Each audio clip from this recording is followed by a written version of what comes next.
I'm Jen Beck. I'm the park botanist here at Crater Lake National Park. I also coordinate the Resource Advisor program for wildland fire. On this fire, I'm serving as the park's lead resource advisor. So I have several other resource advisors helping me deliver pertinent cultural and natural resource information to the fire leadership so that we are managing the fire not only for firefighter safety, to meet our operational objectives to contain and control the fire, but also to do so in a way that doesn't unnecessarily damage our natural resources.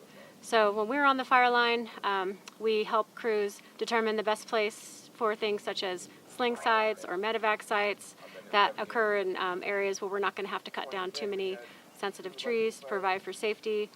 We help determine what water sources are appropriate for use in the park. For example, Crater Lake does not have any non-native invasive aquatic organisms, so what water we choose to use from outside to control the fire is very important, as we do not want to introduce any species to the park that are going to cause us an awful headache later because they're invasive.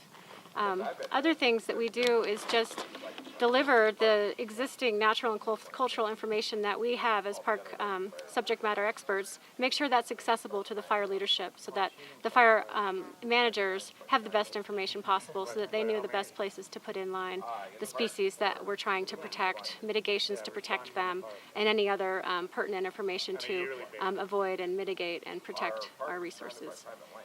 One resource here on West Rim Drive that is especially deserving of some mitigations is whitebark pine. This is these 5-needle pines that grow at our highest elevations. These are candidate species for listing on the federal endangered species list as threatened or endangered, and we're losing them due to many factors. Mountain pine beetle and white pine blister rust, and also some fire suppression impacts. We get a lot of mountain hemlock encroachment coming in the absence of fire. And we only have a handful of them on West Rim Drive, but we are going to protect these trees from any fire impacts so that they're kept alive, as these trees are the lifelink to the future of whitebark pine at Crater Lake. Where the fire is there behind you, where the smoke's rising, are there any of these sensitive whitebark pines down in there? They're mostly up higher. There might be an isolated one here or there, but primarily they're up higher. Any sensitive species down there that the firefighters are having to deal with?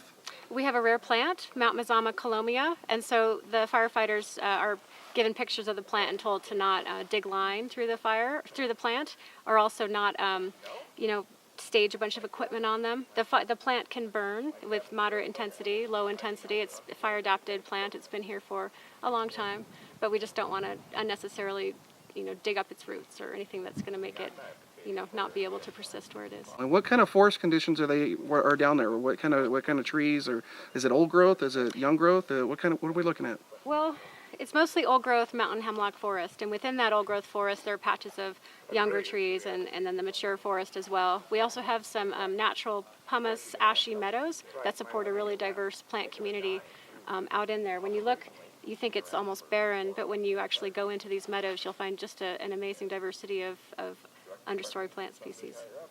All right, well, thank you for your time. I appreciate it. Thank you for being here on the fire. This is Brian Gailey with Klamath Falls News reporting from Crater Lake National Park.